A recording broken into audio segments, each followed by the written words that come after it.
Hello বন্ধুরা, কেমন আছো সবাই? সুজাতা হ্যাংলা ব্লগসে সবাইকে স্বাগতম বন্ধুরা। আজ বানাবো ভোলা মাছের তেল ঝাল।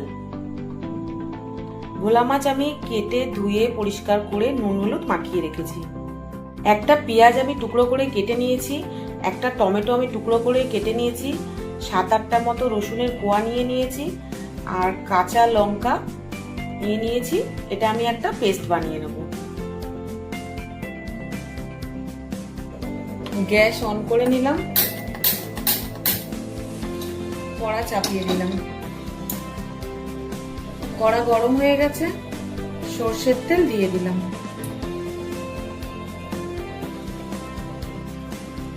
সামান্য একটু তেলের মধ্যে নুন দিয়ে দিচ্ছি, তাহলে মাছ ভাজার সময় মাছটা কড়াতে লেগে যাবে না। তেল গরম হয়ে গেছে, মাছ দিয়ে দিচ্ছি।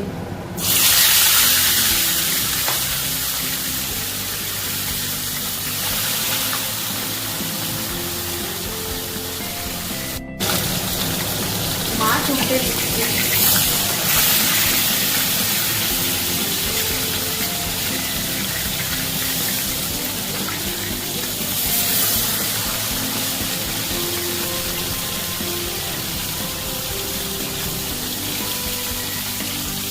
তেলের মধ্যে যেহেতু আমি নুন দিই, দেখো একটাও মাছ কড়ার সাথে লেগে যায় না। এই টিপসটা তোমরা বাড়িতে ফলো করো বন্ধুরা, এটা খুব কাজের। মাছ ভাজা হয়ে গেছে, তুলে নিচ্ছি।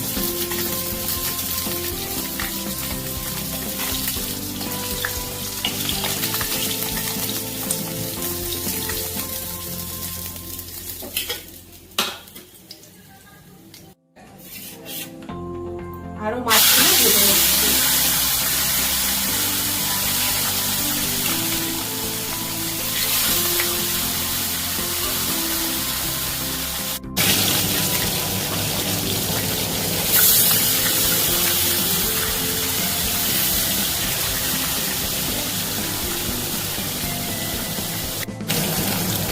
মাছ ভাজা হয়ে গেছে, তুলে নিচ্ছি।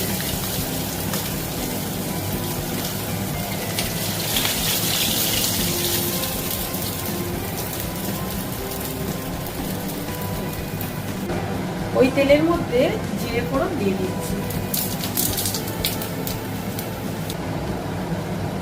সামান্য একটু হলুদ দিয়ে দিচ্ছি, ওই 1 চামচ মতো। পেস্ট করা মশলাটা আমি দিয়ে দিচ্ছি।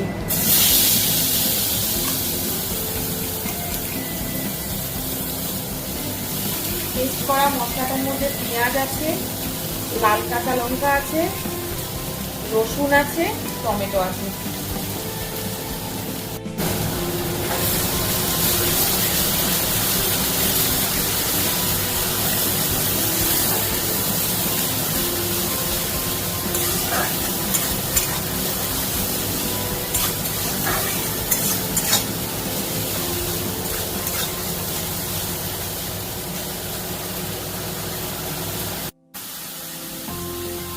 স্বাদ মতো নুন দিয়ে দিচ্ছি।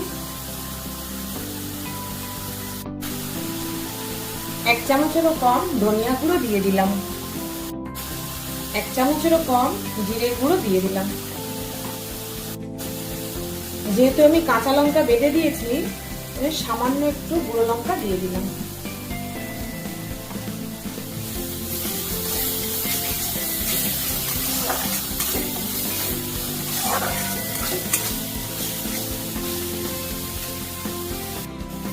খুব সামান্য মশলা ধোয়া জল দিয়ে দিলাম।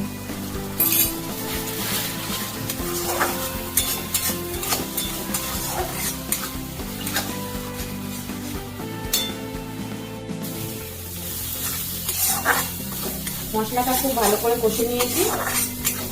দেখো মশলা দিয়ে তেল ছেড়ে গেছে।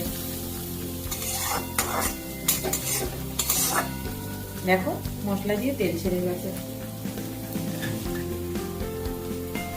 এবার আমি জল দিয়ে দিচ্ছি।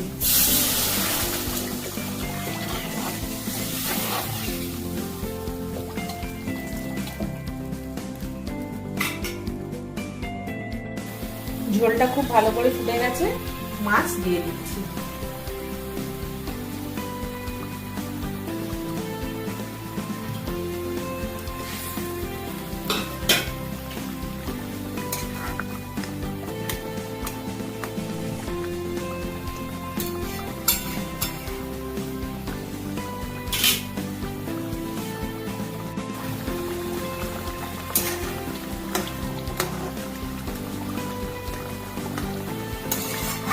ভোলা মাছের এই তেল ঝালটা খেতে খুব টেস্টি হয় বন্ধুরা। তোমরা একবার বাড়িতে এরকম করে বানিয়ে খেয়ে আমাকে কমেন্ট করে জানিও কেমন লেগেছে।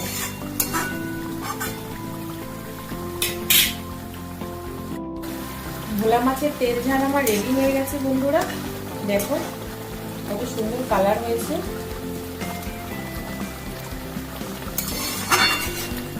খেতেও খুব দারুণ হবে।